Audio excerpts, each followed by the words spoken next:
with you? What? ACT, did you see this? Look, if it ain't official Dana J, Levi for Kelly, Primadonnanews, I don't even want to see it. Just take the time. Look. You got some weed? Dang. Gotta get some. Alright, hurry up. Hello and welcome to my channel. Go ahead, hit the like, hit the share, subscribe if you haven't already. I find it interesting when I show people the hypocrisy with all these people given these platforms and their associations.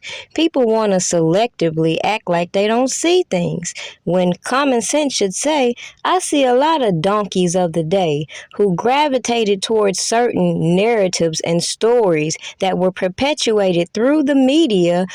When I personally challenge people to listen to these stories these people gave you and do a little background checks, do a little research, do a little fact checking before you gravitate towards these janky ass people and their nonprofits pushing certain agendas with no solutions.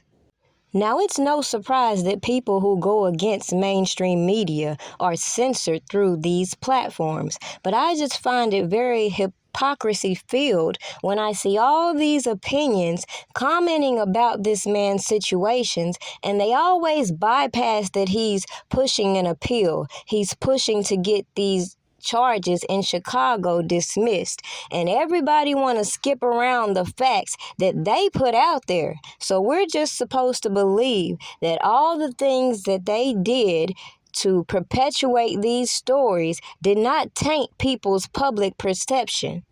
Are we going to keep allowing people's opinions and feelings keep us from talking about the fact that as a citizen, you have the right to be presumed innocent until a prosecution team proves your guilt?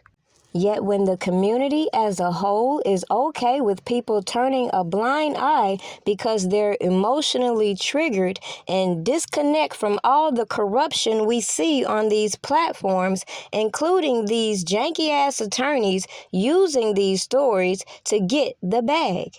And then you got these over-opinionated personalities who have been convicted or pled out to lesser charges of contributing to the delinquency of minors, and everybody just skips around the fact that they're speaking on a topic such as R. Kelly, when obviously they are no better if you believe the things coming out of their mouth.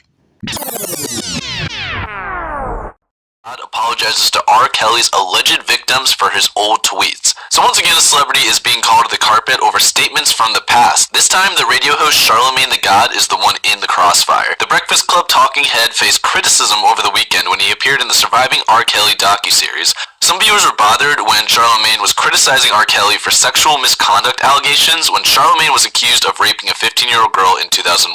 He eventually pleaded guilty of a lesser charge, which was contributing to the delinquency of a minor, and was sentenced to only 3 years of probation.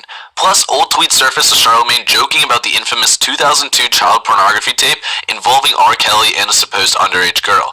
One of those tweets from 2010 read, R. Kelly looks 20-something. The fountain of youth clearly can be found within the teenage vagina. Surviving R. Kelly executive producer Dream Hampton was questioned about including Charlamagne in the Lifetime documentary. The writer and filmmaker responded to the backlash on Twitter, saying, I'm just seeing Charlamagne's 2010 tweet tonight. I interviewed him before the story about him broke, but he should have cut him altogether rather than limit his appearance. It was a huge mistake. I probably spent more time arguing to cut Bruce. Again, mistake, wrote Hampton on January 6th. No, y'all should have spent more time investigating and researching these people that y'all got in this docuseries full of fucking lies. She added, he was asked because he's been so clear and vocal with his criticism and condemnation of R. Kelly.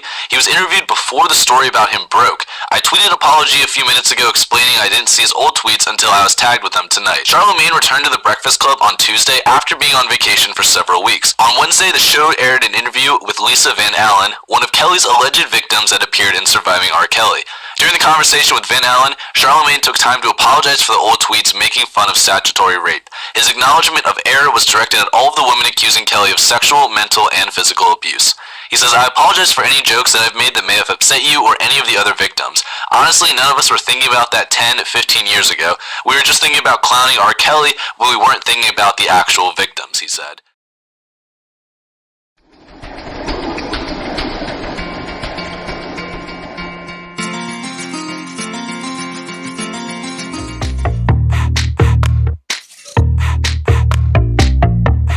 Something